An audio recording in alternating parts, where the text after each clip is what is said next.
I got laid off 2 months after getting a significant raise. A raise that came with wording like, "We hope this will convince you to be here for the long haul." 2 months later, gone. This is your sign to not quit your job. No matter how frustrated you are, how mad you are, do not quit your job, especially if you don't have another job lined up. Because 2 weeks ago, I had an interview with Marriott, and she told me that I had the job, only for her to text me and tell me that unfortunately I no longer have the job. Then I had another interview downtown at a bar, but when I texted him to clarify that start date, he left me on red and then blocked me. But you can't be bothered to give us a 2 weeks notice. Hey, you're about to lose your income. We have to give you, a multi-billion-dollar company, 2 weeks to find our replacement, but you can't be bothered to give us the same courtesy. Everybody online wants to quit their job like it's a Netflix special. Dramatic, no plan, full of vibes. But unless you've got a trust fund or a YouTube channel with a plaque, sit tight. This is not the economy to freestyle your future. Let's take a look at some people giving out the real PSA. So I've seen a lot of posts going around about people quitting their job without a backup plan. I just quit my job, no backup plan because it was toxic. Let me tell you something right now. Look at me in the eyes. Now, when someone says, "Look me in the eyes," that's how you know they're serious. And they're right. Most people who just quit probably have secret savings or a safety net. You? You just have 17 open tabs and a broken coffee maker. Do not quit your job without a plan. I'm not going to call it a backup plan. I'm going to call it a plan, okay? All these people on social media that tell you that they have no backup plan probably have a trust fund. They probably have somebody that's willing to pay their rent for 6 months while they figure things out. Nobody truly quits without a plan of some kind. I promise you. This is one of the dangerous things about social media is people just say things not realizing that their circumstances are not going to apply to everybody. Social media got people quitting jobs like they're characters in a rom-com. But this isn't a movie. It's more like a survival documentary called Why Is Rent Due Again? Plot your escape. Don't free fall into it. All right? What I'm telling you is going to apply to everybody unanimously. Do not quit your job without an escape route. You are a prisoner. You need to be plotting your escape. So I'm not telling you not to quit your job. I'm not telling you not to pursue your dreams. I'm not telling you to stay in a toxic environment. That's not what I'm telling you. What I'm telling you is that you need to stay where you are, collect the paychecks, or as long as you possibly can, save up as much money as you possibly can, and start planning your escape. Come up with a plan that once I am unemployed, once I am gone from this job, this is what I know I'm going to be working at. And this is how financially I'm going to be able to support myself until I get there. All right? That is the message. Now, I just quit my job with no backup plan other than my parents to pay my rent for the next 12 months. Do not quit your job. Plan your escape. See, when your backup plan is your parents, that's not quitting. That's extended childhood with bills on the side. Some of us don't have a soft landing. We just hit concrete. That is my message. So yesterday I was laid off for my job, my very cushy, very nice trucking job. And that's all good. I got 2 interviews. I'm on my way to one right now. They're both better paying jobs. One of them is even closer to my house. But that's actually not what I want to talk about. Yesterday, while I was on that phone call, one of the drivers that was getting laid off, he said, "Hey guys, so you request a 2 weeks notice from us when we're going to leave. In fact, last year I did give you 2 weeks notice. I decided to leave. I found a better job and I put in my 2 weeks and you guys talked me out of it. You said, no, we're going to give you a raise, which you did. But I would be in a much better job right now. But you can't be bothered to give us a 2 weeks notice. Hey, you're about to lose your income." This guy just said what everyone else is too scared to. 2 weeks notice should go both ways, but companies ghost you faster than a shady situationship. We have to give you, a multi-billion-dollar company, 2 weeks to find our replacement, but you can't be bothered to give us the same courtesy. The boss said, this is not a decision leadership makes lightly. And the driver said, that's not what I'm asking you. Then he said, there's not much more I can tell you. I'm sorry things are the way they are. And that was that. Let this be a reminder that you can be as loyal as a dog to a company, and when they decide to let go of you for whatever reason, they're moving on, and there's nothing you can do about that. And also, we're done giving 2 weeks notices. Courtesy is a two-way street, and if I can't expect that from you, don't expect it from me. Have a great one. I got laid off 2 months after getting a significant raise. A raise that came with wording like, "We hope this will convince you to be here for the long haul." 2 months later, gone.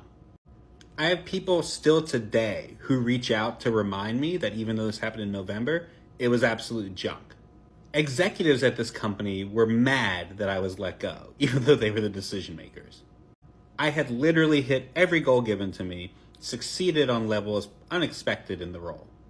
So why am I telling you all of this? As a bit of a reminder of a few things. One, your layoff has very little to do with you. You have to remember that. I say it all the time, but it is worth remembering. And two, the things that people say to you at work about how good you're doing mean nothing. Now, maybe nothing's the wrong word, because if you're there and you're getting raises and you're succeeding, obviously it means something to do well. But there is no long-term promise.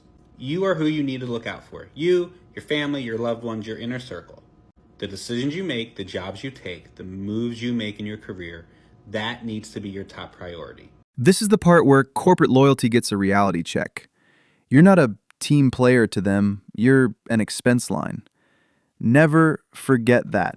Do not ever feel guilty about prioritizing you and your circle first.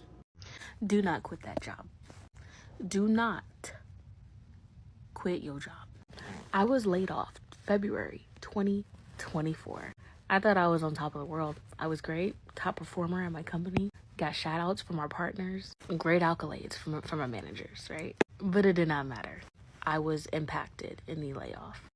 And that just went to show me that it doesn't matter how hard you bust your ass. It doesn't matter how many hours you give. It doesn't matter if you're working harder than that other person. Your name can get called. And it just let me know that I'm not in control. And this job market right now, it is nothing to sneeze at. It took me 9 months, almost the time it takes to develop a baby, to find an actual great salary job. 9 months. That's not a job hunt. That's a full-term layoff pregnancy. At this point, job seekers deserve baby showers for surviving it. And now I can finally work to paying off all of my debt that I've acquired during the 9 months of being unemployed. Do not quit if you do not have an immediate backup. Do not quit your day job to do content creation. Do not quit your day job to do content creation. Listen, I did not quit my job to do content creation. I got laid off. I could not find a job, but I still can't find one. This is why I'm now transitioning to full-time content creation. But I still do Instacart for daily cash. This content creation game is so unstable, right?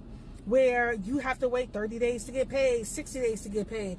Do not quit your day job. Listen, the only way you can quit your day job to do is that you're going to move back in with your parents and stay with them for a while and go all in. But if you quit your day job and you live in your own place and you got your own bills to take care of, you got your car note, your rent, you got to put groceries in your house, you got to clothe yourself, all that stuff, do not quit your day job. Don't quit your day job. I would have never quit my high 6-figure earning job to do content creation. I was doing my podcast in addition to working. You can do content creation in addition to working your full-time job. That's what it should be. That's what the conversation should be. The conversation should not be quit your full-time job so you can do content creation. No. The conversation should be how to manage and how to balance your lifestyle where you can do both. That's what the conversation should be around. Do not quit your job, girl. Do not quit your job. I feel like that conversation, honestly, is for young people. Like, I'm 50. When we're older women, we don't entertain those conversations about quitting our fucking jobs just to go into the content creation. We don't do that. We're not going to quit our job unless we have something else. That's just the responsibility in us, the responsibleness in us. We're not quitting our jobs. Don't quit your job, girl. Don't do it. This is your sign to not quit your job. No matter how frustrated you are, how mad you are, do not quit your job, especially if you don't have another job lined up. Because 2 weeks ago, I had an interview with Marriott, and she told me that I had the job, only for her to text me and tell me that unfortunately I no longer have that job. Then I had another interview downtown at a bar, but when I texted him to clarify that start date, he left me on red and then blocked me. Another interview at a daycare, only for her to tell me that I don't meet the qualifications.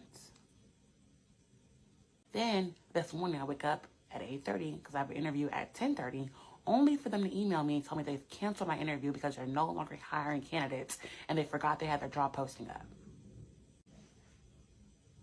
Don't quit your fucking job. Talk to managers, Figure out a solution. Dude, you don't quit your fucking job, dude. This shit is ghetto. So. Here's the thing. Quitting your job without a plan isn't brave. It's just budgeting by vibes. And bills don't take vibes as payment. It's not about giving up on your dreams. It's about building them while you still have a paycheck. Side hustle, freelance gig, digital income stream, whatever it is, stack it before you leap. Because being broke with ambition is still being broke. And no, TikTok can't pay your rent unless you're going viral for real. Work smart, then work for yourself.